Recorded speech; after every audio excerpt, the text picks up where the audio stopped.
Christian here from the Calcio. Gonna give you round 20 recap. A lot of controversy this weekend in a few games because of VAR, which we'll get into. But we're gonna start off with the first game of the new year, which was Chievo Udinese, which was an interesting one considering Aldo was going into it having won his last few games, so he was hoping to continue the run up here. Unfortunately, that ended in a 1-1 draw. Radovanovic scoring a beauty half volley from outside the box, and then Udinese later tying it up through a Tomovic own goal. Either way, both teams start off the new year without a defeat, which is a good sign, but Chievo again wanted to win after losing to Benevento last week, and then Aldo still looking at continuing the winning streak for Udinese. Later that day, we had Fiorentina-Inter, which is another big game considering how much Inter had been struggling as of late. 4 consecutive games in all competitions without a win. So Spalletti was really trying to look for something new in order to reinvigorate his Inter side. Unfortunately, it didn't help. Icardi opened the scoring, but Simeone scoring late in the game in the 91st minute to equalize for La Viola. You know, there's something now for Inter. You can see that, yeah, they were winning back in November, back in September, October, they were doing good, but now you can see it. Their wins back then weren't the best. They were really lackluster at most. Again, not the result they needed, but you can tell now there's problems with their showing, and they are trying to look through ways to increase their squad through the transfer window. Both teams doing the same. Center back is definitely needed for Inter considering how Skriniar and Miranda can't play every game, and who are you going to play in his place? Ranocchia? What can he do? He's just going to stand there. He's a bloody pylon, for God's sakes. It's not like he's any good. Now we go on to Saturday's games. Of course, the 6:30 game was Torino-Bologna. This was Walter Mazzarri's first game in charge of Torino after Mihajlovic was sacked after the Coppa Italia defeat to Juve. Some controversy in there as well. The game was won by La Granata 3-0. Goals coming from De Silvestri, Niang, and Iago Fall. So that was an important victory for them considering now they had the most draws in Italy. How do you have 10 draws this late in the season? Or this early in the season, I don't know. But still, you can tell Mazzarri brought something fresh to the team, and that's probably what they needed to kickstart their season again. Bologna still lacking again. They're just struggling. I don't get it. They'll win maybe one game, then go not win for another 3-4. It's unbelievable. They even had such luck. Pulgar missed a penalty right before Niang doubled the lead, so that would have changed the game completely. But Pulgar, who's never scored a penalty in his life, takes it. Why? You have Palacio, Destro, Di Francesco, Verdi. Other options to take a penalty, but yet you go with Pulgar, who's never scored a penalty. So that was probably your first mistake there for letting him take it. Shame on you. We'll go on to our next games again. The 9 a.m. games, everyone's favorite. Battle of the lower bottom of the table. Genoa Sassuolo. Galabinov coming off the bench to score the winner later on in the 80th minute. Gives Genoa 3 crucial points, but still condemns Sassuolo to another defeat. What's happened to you guys? The Nero Verde used to be so good. It used to give every team trouble. But now, they can't seem to get a win for the life of them. Maybe it's because Di Francesco left and they just can't find the rhythm again. But honestly, with Berardi just lacking, maybe because he doesn't have a good strike partner. Yeah, you have Falcinelli. But still, there's something there that Sassuolo doesn't have. Napoli-Verona, which was a game that Napoli needed to win. You know, they want to keep ahead of Juve before they played. They got a good win there. They beat them 2-0. The goals came in the second half. Verona really hanging on till late. Koulibaly in the 65th minute. Then Calayon in the 78th. Koulibaly actually has the most goals for all defenders this year with 4. And then Calayon hasn't scored in weeks. I believe it was in October was the last game he scored. Too far away, man. Napoli aren't consistent. And Mertens goes his 9th consecutive game without scoring. What's happened to you? You used to be one of the best strikers in Serie from last year. What is there? Why? Is it maybe because you're tired? I know you don't have a backup striker. Inglese should be coming in January. Milik's out. He can't alternate. Who else are you going to put in there? It's just probably being overused. That's the one thing about Napoli is that they don't have the depth. but you can really see Mertens is lacking. He hasn't been able to be the same player that he was last year. And I'm hoping this 2018 he can turn himself around. One of the more interesting games of the morning, Spal Lazio.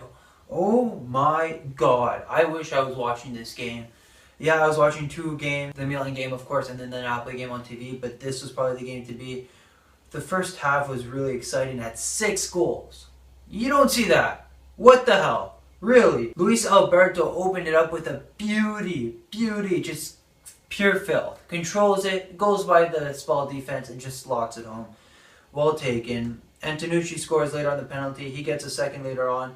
But the big story of this game was Ciro Immobile scoring 4 goals. His best ever. He's never scored 4 goals in a game. He becomes capocannoniere now. He gets 20 goals on the season and is now even the fastest player ever to get 20 goals in 20 games. That's unbelievable for the young Naples man. He is really turning himself around after the stints he had abroad.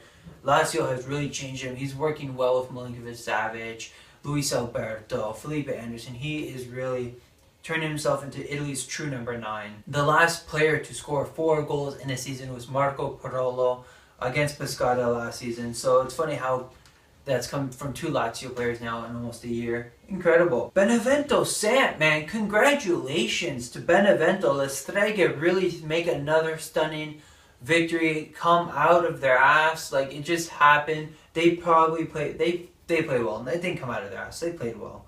I'll give them that. Honestly, it was, I guess, in a way a shock. Maybe not a shock, but we could have maybe seen another defeat for Benevento since Caprari scored late on in the first half, but then they just went on scoring 3 consecutive goals. 2 goals from the hero, Coda from last game against Chievo, and then Brignola scores in the dying minutes. Konaki scored very late right after to try to get something going, but it was the last kick of the game. Game finished 3-2. Salah got a red card because of foul on last man, which led to Coda's free kick. Another beauty, actually. But it's funny, Brignoli, what's with Benevento in these names? I don't know. But they managed to start off 2018 in the right way. Sampdoria, lacking. Like, I don't know. They win last week, but then struggle. They have, what, 1 win in their last 7? It's unbearable. Like, they really can't stay consistent. If they keep losing these games, they're going to lose their European spot to Atalanta. Maybe even Udinese, who are coming up. They have to be really careful now. Last morning game was Milan-Crotone, which finished 1-0 thanks to Bonucci's first goal in the Milan jersey. They played well for a good 70 minutes, but then they sort of stayed at home. You know, not the way Milan should have played. They should have kept going. Crotone were almost given chances to score late on. Defense played well, but Milan do need to tighten it up and maybe keep trying to score.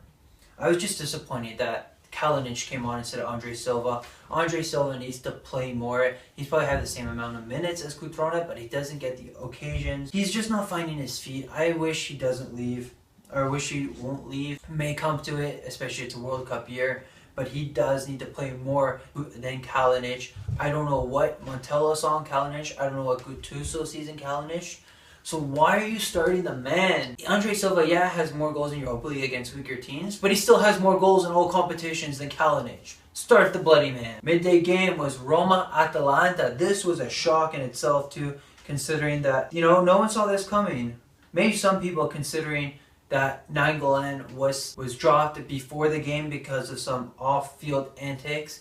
He was caught, maybe not caught, but he posted a video of himself drinking, smoking, and swearing on social media for New Year's Eve.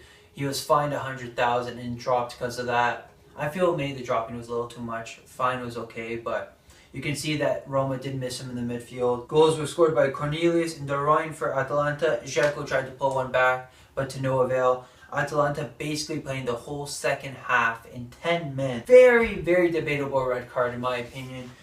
I know VAR can't be used when it's a second yellow, but I think it should. In these instances, you know, it's very debatable. Yeah, he may have tripped him, but it's probably didn't even trip him actually from what I saw.